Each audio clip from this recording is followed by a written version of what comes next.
mwanangu. Leo siku ya 3 bado tu hali zinazidi. Mwili moto, kutapika, kuharisha, na kuchemshia mkilifi, majani ya mbono, tena bado tu hali hazijazidi.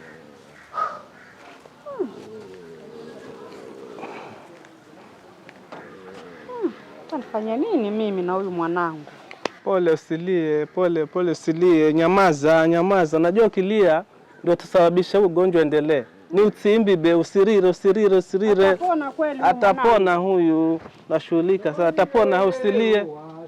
Nyamaza, usilie. Usirire. Safari we, safari ya bamba machero. Nenda safari we, safari ya bamba machero. Safari we, safari ya bamba machero. Enye kuno? Enye. Haya mkaze. Anotu. Maana we. Salama. Enderazeko. Kakunotu. Simanenu. Karibuni. Ni vitanzaza vini hani. Hali bendoi. Mwanangu huyu na haya analimwa nani? Sikutahu yunatetemeka, yunaharisha, anaharisha, anatemeka, mwili joto. Sasa huyu ni mlipeleka kwa daktari gani? Bizi tulikorogea tu dawa za kienyeji kama vile mkilifi, alafu na majani ya nataka kutume mahali. Huyu kule Kinung'una kule. Wapi? Kinung'una. Wapi? Kwa binti Ngoyo. Binti Ngoyo. Ana nini? Ni mganga huyo. Mganga wa? Huyo mganga anaweza kutibu huu ugonjwa wote mara moja. Kabisa. Sasa hivi. Wapi tuende wapi? Kwa binti Ngoyo Kinung'una.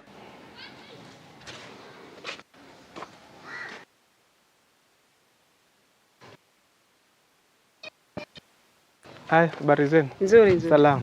Mbona niko mbio, mtoto wangu asikii vizuri. Tangu lini? Kutoka juzi, ana siku 3.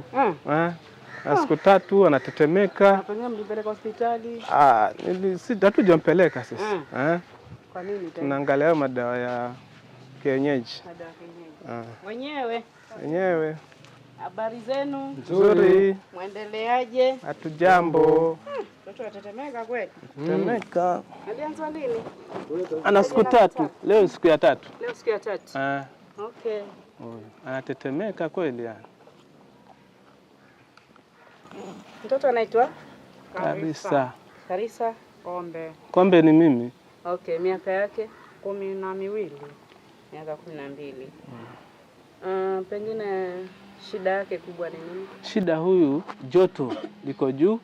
Alafu yoharisha, yatapika na kila chochote anatapika. Kufanyaje yani? Usaidia vipi mtoto? Mimi ni daktari wa nyanjani, huwa nazungukia nyumba zangu. Hata ni juzi tu nilikuwa hapa kumwona huyu mama, kumtembelea kujua hali zake za ujauzito, na nilikuwa nazungukia nyumba zangu pamoja na madaktari wa North Coast. Kapata na huyo baba ndio akaniambia kuna mtoto wake asikii vizuri. Nimeona nimtembelee tuone vile tutamsaidia aweze kufika hospitali. Sasa nataka kuchukua vipimo vyake tuone hali yake ya joto ili tumsaidie. Naona tukienda kule kwa mnazi mkuu kule tukipata dawa za poa huyu. Ama hizo dawa hazifai sahihi.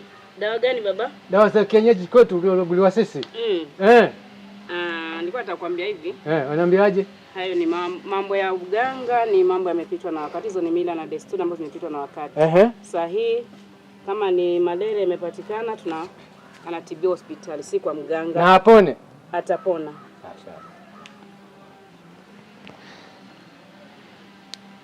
Pengine mnatumia neti? Hatutumii neti. Kwa nini? Neti na joto. Kwanza toki mweka hapo ndani ya neti ndo anafitika zaidi. Basi na joto sana hata hatutumii.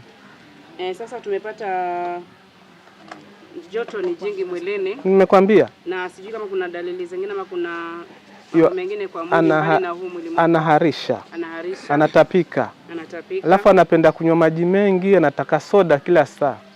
Na soda itasaidia. Coca-Cola. Okay. Sasa nimeona hizi ni dalili za malaria, lakini kutakujua zaidi ni tupeleke hospitali ili akafanyiwe uchunguzi zaidi. Na sasa nitampatia dawa ambayo itampunguzia ule mwili moto.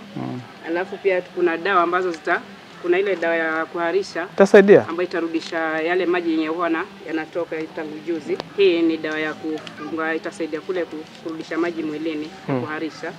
Na kuna ile ya mwili moto ya maji mara 3 paracetamol. Alafu nitampatia barua ambayo mtampeleka hospitali. Sawa. Yeah. Tufanyie basi. Hii kijiko kimoja mara 3. Yeah. Na hii pia ni barua ambayo tutaenda pale hospitali ili akafanywe uchunguzi zaidi. Apate matibabu. Yeah. Sawa. Kwa majina naitwa Mariam Ibrahim, ni mwanafunzi kutoka North Coast Medical Training College. Ningependa kuwasia kwamba tulale ndani ya neti zilizotibiwa, na hizi takataka zenye ziko hapa hivi, hizo sijui kama mnaziona, mzikusanye na mzichome ili tupunguze idadi ya umbu. Na hizi nyasi zenye ziko hapa tuzifyeke ili pia tupunguze idadi ya umbu kutuuma. Na madirisha ya nyumba pia tuweke neti zile zenye zina vitundu vidogo ili kupunguza pia idadi ya umbu kuingia ndani ya majumba yetu. Mashimo yenye yako na maji ndani tuyatoe maji na tuyafunike ili pia kupunguza idadi ya umbu. Na kwa pamoja tuangamize malaria.